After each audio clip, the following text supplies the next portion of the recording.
Welcome back. Start with a little song. Well, I won't sing, I'll just read it. The law condemns the man or woman who steals the goose from off the common, but leaves the greater villain loose, who steals the common from off the goose. The law demands that we atone when we take things we do not own, but leaves the lords and ladies fine, who take things that are yours and mine. So what I want to talk about today is enclosure, because it's something a lot of people probably don't know about, but it's important and it's actually happening now.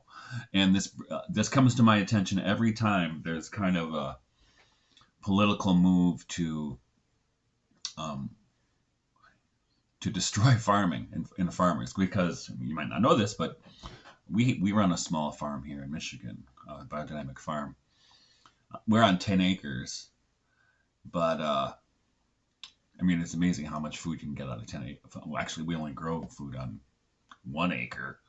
It's enough for 40 families over the course of the season, and we raise animals for meat. And we do a little hunting too, but mostly we raise animals: chickens, ducks. This year, lambs, sometimes cows, sometimes goats, sometimes pigs. So, in fact, by the way, today, after I get off here, I'm going to smoke some bacon from a pig I raised. But I'm dying. But this idea of enclosure is so important, and it's been going on for hundreds and hundreds of years. And just a little background. So this really became an issue first in early modern, you can say late medieval England, under Henry VII and Henry VIII, where the term enclosure means to enclose something, right? I know it's obvious, right? But what were they enclosing? They were enclosing what were called the common lands, which was alluded to in the song I just read to you. The commons, steal the commons from off the goose. And so the idea with the commons is that you have a village, say, and there would be very small landholders, people just maybe an acre or even less, but they had enough to grow a garden for themselves and maybe had a cow.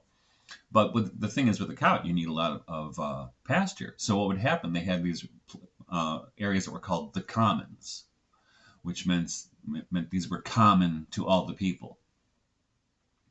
And usually it was not necessarily the best land in the world, but the people would work together to make it better. And one way to make land more tillable and have greater tilth is to graze animals on. So they would find a spot, like we're across the street from where I live, or across the road from where I live, is a 40-acre meadow that used to be part of this farm.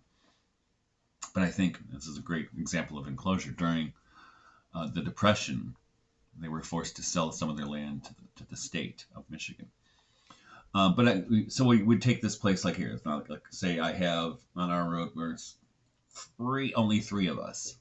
So if this were the commons, we could say, well, got some land over here. What should we do? We can use it for firewood. Let's whatever the deadfall is from storms, we'll divide that up. How about you graze your cows here, and then we'll let the sheep go through, because they'll eat the grass down lower, or whatever they're going to do, right? So they would organize between themselves, and they would have I wouldn't call it prosperity or luxury, but they could eke out a living, right? But what happened? Capitalism happened. When England became like the center of the woolen trade, because in England, because of the amount of rain they get and the grass, the wool on their sheep is really excellent wool, high quality wool.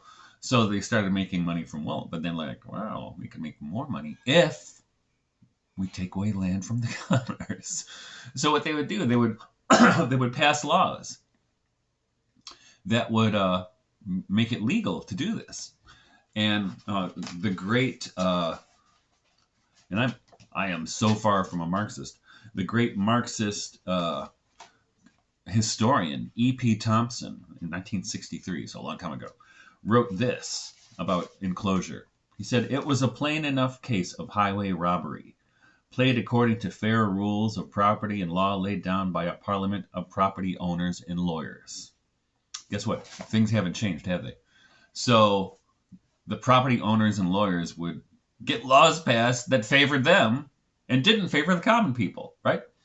And this was a big deal. Now, even Thomas More, who is now St. Thomas More in the Catholic Church, who in his book Utopia was complaining about this. I mean, it's an abuse of human rights as far as he could tell. And he writes in Utopia, I'll read it to you. This is actually from my book Transfiguration. Check that out. So in Transfiguration, there's a story. The artwork is really gorgeous by an artist named Emmy Shigeno. And unfortunately, Emmy and we're not as close as we used to be. She was one of the people I think I lost during COVID because of my position about getting, certain shots. Oh, well, that's how it goes, right? But here's what Thomas More writes in Utopia, which was published in 1516, just to give you a little context. And he's talking about the rapaciousness of those avaricious nobles who took away the meager livelihoods of the peasantry. Here's what he says. "Now they are becoming so greedy and wild that they devour men themselves." He's talking about the sheep. The sheep devour men, I hear. "They devastate and pillage fields, houses, and towns, for in whatever parts of the land the sheep yield the softest and most expensive wool, there the nobility and gentry, yes, and even some abbots, though otherwise holy men, are not content with the old rents that the land yielded to their predecessors. Living in idleness and luxury, without doing any good to society, no longer satisfies them. They have to do positive evil, for they leave no land free of the plow. They enclose every acre for pasture." What bastards, right? It's still going on. I mean, this isn't stopped. This is not a history lesson. And there's a history to it, but it hasn't stopped. It's not like looking at cave paintings. And I continue, and I write the book. "Such greed not only left the peasantry without a living, but often left them in their desperation as further victims of a cruel and rigged law." And here's what Thomas More says again. "They leave the only homes familiar to them, and they can find no place to go. Since they cannot afford to wait for a buyer, they sell for a pittance all their household goods, which would not bring much in any case. When that little money is gone, what remains for them but to steal, and to be hanged, justly you'd say, or to wander and beg. And yet if they go tramping, they are jailed as sturdy beggars." I mean, this is it. This is it, people. I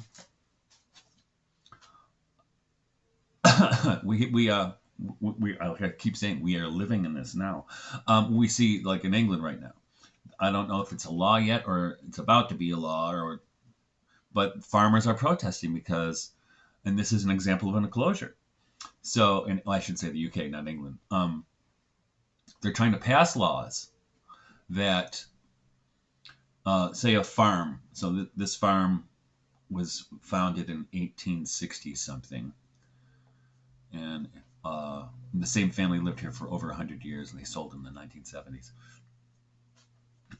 And but the idea in England right now is that you would have this kind of family farm, and farming is not a lucrative gig. I mean, a lot of money goes into machinery. Not for us. We're very small. A lot of money goes into taking care of things and animal feed, whatever it happens to be, right? And so they don't really have rich bank accounts, farmers. And they kind of live hand to mouth. But what they do have wealth in is land. And so, and so what happens, and what's happening in the UK is they're passing and trying to pass these laws that if, say, I'm an older guy, say I died and the farm was paid for, and I left it to one of my kids. Well, and even if I left it to all my kids, they'd have to pay an inheritance tax of, I think it's 20% of what the land and other things like barns and buildings and stuff and machinery is worth. So, and it could be, to a real estate developer, my 10 acres could be worth $1 million, or $2 million, maybe more. But then my kids can't afford that, 20% of that, out of pocket. And then, so what happens? They're forced to sell. Who are they going to sell to? Real estate developers or whomever, or the state. And just like Thomas More said, at a pittance, and that's how it works. And the thing is, they pass laws that, hey, we're just following the law. Well, you're following a law that you passed, so you could do this. It's like it's legal highway robbery. Pardon me. So that's what we're up against, people. Now, also with Enclosure, another great opponent of Enclosure was the great Gerrard Winstanley. And Winstanley was an English kind of prophetic figure in the 17th century. And he was pissed. I mean, he was part of the Diggers. He was like trying to reclaim the commons for the people, right? For the common people. Commons for the commons. And here's what he wrote in this scathing letter. It's called A Declaration from the Oppressed of England, directed to all that call themselves or are called lords of manors through this nation, that have begun to cut, or through fear and covetousness do intend to cut down the woods and trees that grow upon the commons and wasteland. And it's 1649 he published this in the pamphlet. And here's what he says in the pamphlet. That was just a long title. The earth was not made purposely for you to be the lords of it, and we to be your slaves, servants, and beggars, but was made to be common livelihood to all, without respect to persons. And this buying and selling of land and the fruits of it, one to another, is the cursed thing, and was brought in by war, which hath and still does establish murder and theft in the hands of some branches of mankind, over others which in the greatest outward burden and unrighteous power that the creation groans under. The power of enclosing land and owning property was brought into the creation by your ancestors by the sword, which first did murder their fellow creatures, men, and after plunder or steal away their land, and left this land successively to you, their children. Right? That's scathing, and it's true. Another great example of how Enclosure worked was the Irish potato famine. And as you probably know, the Irish starved because, in fact, some of the Irish actually died with bloated bellies and their mouths stained green from trying to eat grass. All the while, England, which governed Ireland at the time, was shipping out, vegetables, meat, everything on a regular basis, but they wouldn't let the peasantry eat anything but potatoes. And when the potatoes failed, they said, all right, let's let them die. We'll take more of their land. That's precisely what happened. And that's why a lot of Irish moved to the United States, right? It was Enclosure. But it was it's always by kind of stealth. It's definitely by hook and by crook. By stealth that they do this, and you see this through everything. I mean, you see it in the way Ukraine was starved during Stalin, right? This is modus operandi for these people, and they don't love you. I'm just telling you right now, they do not love you. So that's what we're up against. So now let's transfer this to the present moment. Well, I just mentioned the farming in England and other places in the UK, but also we saw a few years ago with the Dutch farmers' protest, and I think there have been farmers' protests other places as well, because, and this is in concert, you gotta hand it to the archons. they're organized, man, and so kind of globally they start this kind of war on farming. Well, that's farming's creating all kinds of global warming and stuff, or whatever it happens to be. They always have an excuse. Like, horrible John Kerry from here, from the United States, is castigating farming and creating all of society's ills. Well, actually, farming creates all of society's food. Now, this is not to say I'm down with big ag, and not even close. The reason we're sustainable farmers on a small acreage, and high yield small acreage, is because we have, I would definitely call it a sacred relationship to the land. I mean, that's it's I can't even, maybe I'll put out another video about the sacred relationship to the land. But we do have a sacred relationship to the land, and we don't use chemicals, we don't use pesticides, we don't even use heavy machinery. In fact, most of the machinery we use is a broad fork and a rake. And once in a while we'll have to break out a rototiller, but that's about it. Um, so it's yeah. So I mean, it's kind of disgusting what's going on with across the globe, especially across the West, with attacks on farming. Um, and why are they doing it? Well, because they want the land. And this is not just an enclosure of farmland. It extends even further. And think we saw this 4.5 years ago with when people were actually enclosed in their houses, right? They were enclosed in their houses. They couldn't go out. They couldn't socialize with people. They couldn't. Here in Michigan, you couldn't have more. You were told, I think Michigan and California was another one, that you couldn't have more than 5 people over for Christmas or for East or for Thanksgiving, and you couldn't sing. If you sing, it might spread spread germs. I mean, people believe this. I don't know. This is crazy, right? Um, but another way it happens, this enclosure business, and it's happening right now.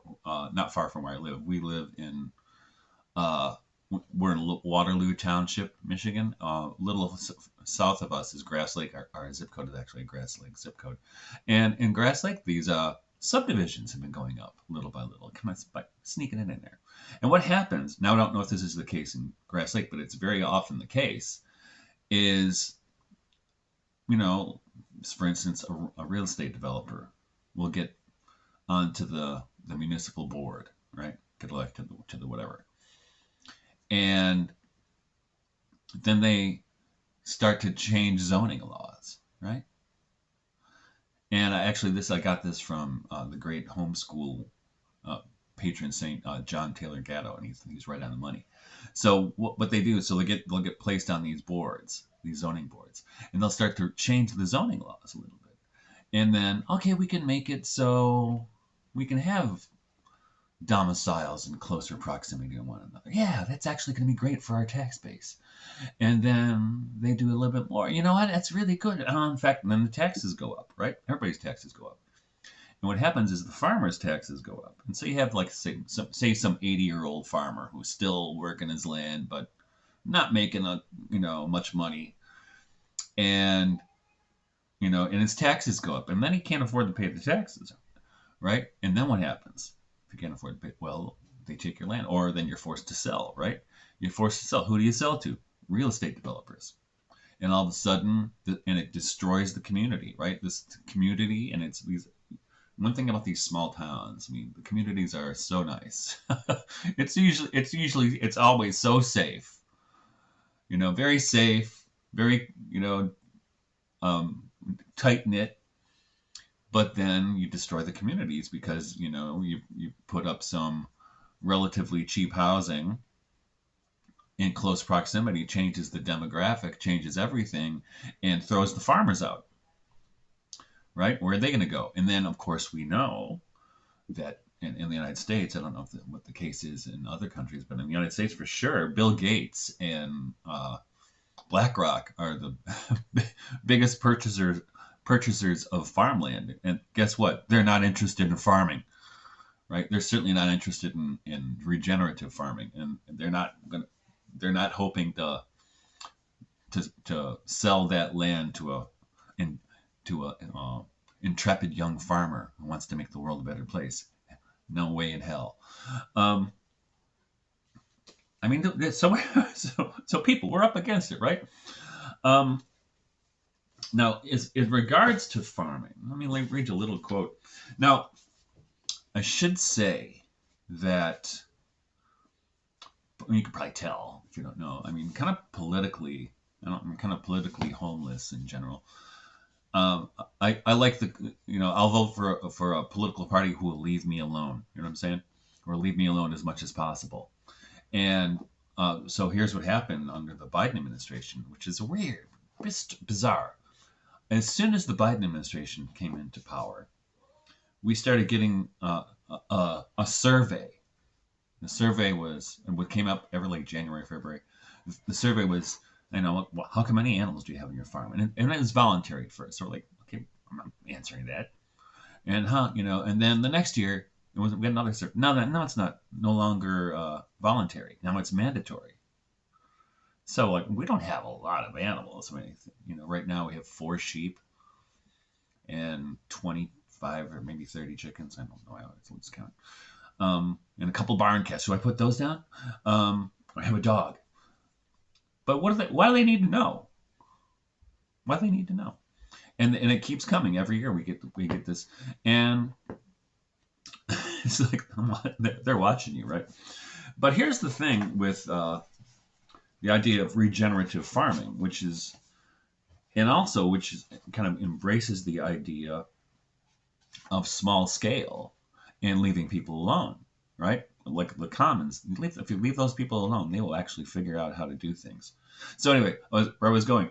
So my political sympathies are kind of Christian anarchist.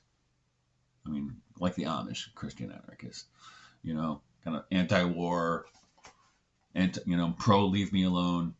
We just want to do our thing and live in communion with God and nature. All right, is that okay? But here's what great book, one of the greatest books I think of the latter part of the 20th century. E.F. Schumacher's Small is Beautiful, and the subtitle Economics as if People Mattered. And here's what he writes in there about small scale farming. He says small scale operations, no matter how numerous, are always less likely to be harmful to the natural environment than large scale ones, simply because their individual force is small in relation to the recuperative forces of nature. And the greatest danger invariably arises from the ruthless application on a vast scale of partial knowledge such as we are currently witnessing in the application of nuclear energy and the new chemistry in agriculture, of transportation technology, and countless other things. And this was written in 1973, right? This is an old book at this point. And if you're following me, this is a very sensible way to do things. But it doesn't work with a kind of Bill Gates, BlackRock, corporate mindset, which only views people as either forces to be optimized or forces to be controlled, or both, really. But the thing is, we get thrown all this stuff, and we get people throwing all this fear around agriculture in particular, and from horrible to John Kerry, and they talk about using technology more and more. But the thing is, we're such a low tech farm, and I know it's kind of interesting. 30 years ago, when I first got interested in farming, there was one CSA, or community supported agriculture farm in Michigan. And actually that one's just I don't know, maybe 15 miles away from here. But now I just think within a 10-mile radius of my house, there's probably, I can think of 1, 2, 3, 4, 5, 6 or 7, maybe more. And it's probably some I don't even know about, but the ones I know, 6 or 7. And all of them are very low tech. I mean, I think a couple of them use tractors. We don't. And there's a lot of cooperation between people. And one of the things that Schumacher says here about technology, and we keep hearing people, we used to use tech. And the thing is, with moving toward the model of farming that Bill Gates and John Kerry, that they want this kind of corporate uh, behemoth. It just it's a big ag on steroids is what it is. It's just terrifying to think about these automated farms, which are not human. The human is taken out of the picture, right? It's robot farms. You can think about that. What a dreadful way to grow food. And he says, no doubt a price has to be paid for anything worthwhile. To redirect technology so that it serves man instead of destroying him requires primarily an effort of the imagination and an abandonment of fear. So we could use technology, but the thing is, it's kind of like from the gospel, right, where Jesus says, the Sabbath was not made for man, not man for the Sabbath. You say the same thing for technology. Technology was made for man, not man for technology. Because, make no mistake. This enclosure business is not only touching on farmers, it's touching on, the promised, and this is, if we don't watch it, it's going to happen, the promised 15-minute cities, right? Remember they tried to pull that off a couple of years ago and it got shot down? They went quiet about it. I think they're waiting till after the election, depending on how it goes. But you saw that in England once Keir Starmer came in, or the UK when Keir Starmer came into power, all these kind of World Economic Forum, technocratic, anti-human policies come into place, and this latest farming was just one of many. This is a country that puts you in jail for a tweet. Okay, that's totalitarianism. In case you didn't know. But to end, let me finish the last two verses of our song, Goose in Common. And actually, there's a great musical version of it, which has very few views, by these two girls called the Askew Sisters. And hopefully, I will remember to put it in the show notes so you can check it out. It's really a great version of the song in a very unique arrangement. But here are the last two verses. The poor and wretched don't escape if they conspire the law to break. This must be so, but they endure those who conspire to make the law. The law condemns the man or woman who steals the goose from off the common, and geese will still a common lack till they go and steal it back. And I should add that one of the things that happened with the commons, when they threw the people off the land, where are they going to go? And they were forced to go into the cities, and this was around the time of the rise of the Industrial Revolution, when it really got going in the 18th century. And what happened then? Prostitution goes through the roof. Alcoholism goes through the roof. Drug addiction, syphilis, because people are in despair because they're cut off from the land, right? And that's actually much of the writing of Charles Dickens when he's talking about poverty. He's talking about the repercussions of enclosure, not just the fact that people are driven into cities like animals to feed the machine, to feed the industrial machine, but it's dehumanizing. So think about this, right? And I have to say, I didn't know this, because my channel was so small until relatively recently, and I didn't know that some of the videos were getting tons of commercial. I couldn't even believe it, because I always watch after I post one, and usually I get an ad at the beginning and at the end, but I never get anything in between. But people were complaining that they were getting ads every 5 minutes or something. So I did figure out how to fix that. I didn't know what I was doing. So that's fixed. The other thing is, if you like this video, of course, hit the like button. And, if you haven't subscribed, I invite you to. The other thing is, leave a comment. What's your experience of this? Especially those of you in England or other places who are experiencing this at a more intense level than we in the United States are yet. And I think depending on which way the election goes, it could get really ugly here, like it is in England right now. So with that, I will bid you adieu, and I'm going to go smoke some bacon. Take care.